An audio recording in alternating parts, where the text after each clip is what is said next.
सजदा खालिक को भी इब्लिस से याराना भी, सजदा खालिक को भी इब्लिस से याराना भी, हशर में किससे मोहब्बत का सिला मांगेगा। सलाम, नमस्ते, सत श्री अकाल। मैं हूं आपके साथ हर्षिता मिश्रा और आप देख रहे हैं टाइम्स मेल। इस वक्त मौलाना अरशद मदनी साहब का बयान अब उन्हीं के गले पर भारी पड़ रहा है। ओम और अल्लाह को लेकर दिया गया उनका बयान काफ़ी दिन के बाद भी ताज़ा ताज़ा नज़र आ रहा है। आदम और मनु को लेकर उनका बयान का सुर्खियों में बना रहा, पर अब इस बयान के बाद दूसरे साधु संत भी मौलाना अरशद मदनी साहब के बयान का रायता फैला रहे हैं। मदनी साहब का बयान एक बहुत बड़े फितने के तौर पर देखा जा रहा है। मदनी साहब से अब पूछा जा रहा है कि जब मनु और हज़रत आदम एक ही हैं तो क्या अब मदनी साहब देवबंद में हज़रत आदम की जगह पर मनु मनु करेंगे। अब मदनी साहब से पूछा जाना चाहिए कि क्या मस्जिदों में अब अल्लाह की जगह पर ओम पुकारा जाएगा।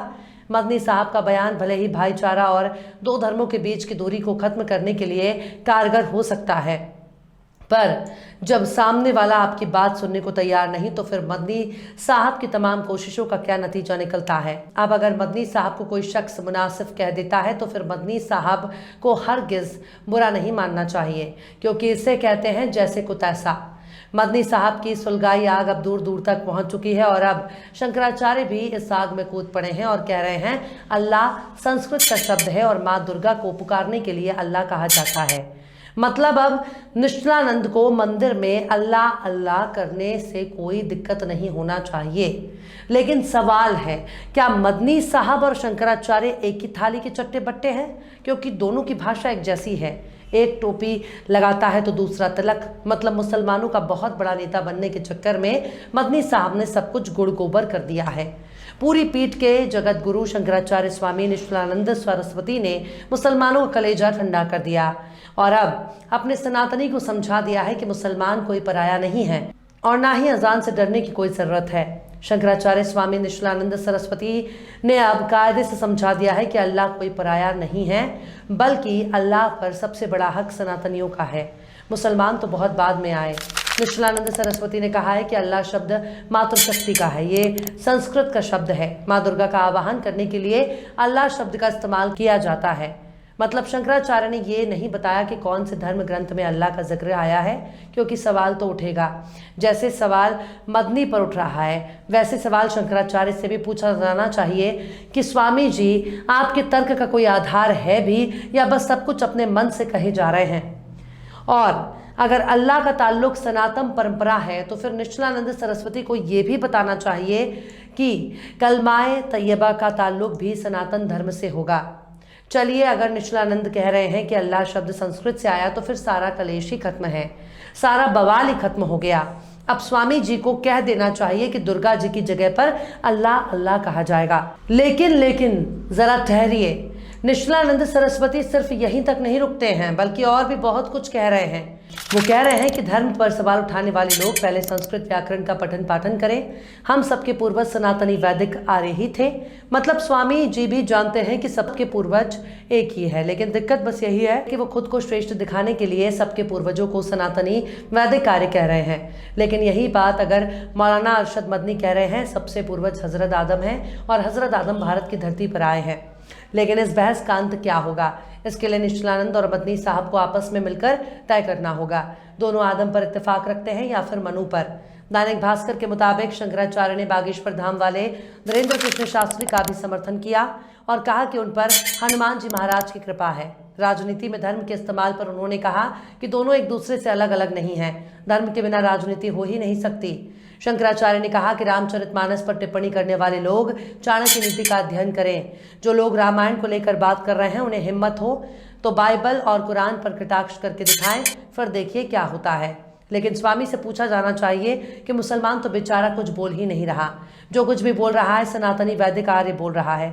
जो रामचरितमानस पर सवाल उठा रहे हैं, राम जी पर सवाल उठा रहे हैं, तुलसीदास पर सवाल उठा रहे हैं, पंडितों को गरिया रहे हैं। बेचारा मुसलमान तो कुछ बोल ही नहीं रहा। सब कुछ बोलने वाले तो हिंदू ही हैं, सारे बवाल उठाने वाले सनातनी हैं। अगर शंकराचार्य को अरबी का ज्ञान हो तो वो कुरान में कुछ गलत निकाल कर दिखाएं, क्योंकि कुरान पर सवाल खड़ा करने वाले हिंदुओं का नाम सामने आ चुका है। खासकर संघ और भाजपा के नेता मुसलमानों और उनकी मान्यताओं का मजाक बढ़ा चुके हैं। मदनी साहब ने एक बहुत बड़ा फतना खड़ा कर दिया। बहुत ही होशियारी से खुद को मुसलमानों का रहनुमा घोषित करने की कोशिश कर रहे हैं। मदनी साहब को चाहिए कि अब देवबंद में अल्लाह के बजाय ओम बोलना शुरू कर दें, पर मदनी साहब को उनका दीन मुबारक, बाकी मुसलमानों को उनका दीन। मदनी साहब और निश्चलानंद दोनों को आपस में मिल बैठकर अपने अब्बा पर इत्तेफाक कर लेना चाहिए। हो सके निश्चलानंद मुसलमानों पर एक एहसान करें, मौलाना अरशद मदनी को अपने साथ ले जाएं। वो उन्हीं की तरफ बड़बोले हैं, उनकी जगह मस्जिदों मदरसों में नहीं बल्कि आश्रमों में है। दोनों की जोड़ी खूब जमेगी। ज्यादा होशियार बनने के चक्कर में मुसलमानों का रहनुमा बनने की कोशिश कर रहे हैं। मदनी साहब को चाहिए कि अब देवबंद में अल्लाह के बजाय ओम बोलना शुरू कर दें। वैसे जगत गुरु शंकराचार्य स्वामी निश्चलानंद ने कोई पहली बार इस प्रकार का बयान नहीं दिया, बल्कि इससे पहले भी वो कई बार सऊदी अरब पर अपना दावा करते हैं। वो पहले भी कह चुके हैं कि मक्का में मक्केश्वर महादेव हैं, पर स्वामी को शायद किसी ने नहीं बताया कि मक्का दरअसल अरब के शहर का नाम है, और जिस इमारत को वो मक्केश्वर महादेव बता रहे हैं दरअसल वो तो खाना ए काबा है, जिसे काबा शरीफ कहते हैं। लेकिन इसकी कोई गारंटी नहीं। कल को स्वामी जी ये भी दावा ठोकने लगे कि काबा ही काबेश्वर महादेव का मंदिर है। पर हम तो शंकराचार्य स्वामी निश्चलानंद सरस्वती से अपील करते हैं कि इस वक्त भारत और अरब के आपस में बहुत अच्छे संबंध हैं। मोदी जी को बहुत सम्मान मिलता है अरब से, तो ऐसे में लोहा गर्म है और स्वामी जी को तुरंत हथौड़ा मार देना चाहिए। स्वामी जी को सऊदी अरब के सुल्तान शाह सलमान से मक्का शहर मांग लेना चाहिए। अगर मक्का स्वामी जी को मिल जाएगा, इसमें मुसलमानों का ही फायदा होगा। उनके मक्का जाने के लिए कोई वीज़ा पासपोर्ट की ज़रूरत नहीं पड़ेगी। अगर स्वामी जी कह रहे हैं कि मक्का भी मंदिर है, तो सीधे सऊदी अरब से मक्का को मांग लेने में क्या बुराई है। अगर मिल गया तो बहुत मुबारक, पर सबसे पहले स्वामी जी को खुद ही तय कर लेना चाहिए कि वो बोल क्या रहे हैं और दावा क्या कर रहे हैं, और बाकी के साधु संत आपके दावे से कितना इत्तेफाक रखते हैं। ये सब कुछ स्वामी जी को समझने के बाद ही कुछ बोलना चाहिए, वरना स्वामी जी आज अल्लाह शब्द को दुर्गा जी से जोड़ रहे हैं, कल को कोई शंकर जी से जोड़ देगा। अगर स्वामी जी अपने दावे पर कायम है तो फिर आज से और अभी से दुर्गा जी की जगह पर अल्लाह अल्लाह कर देना चाहिए।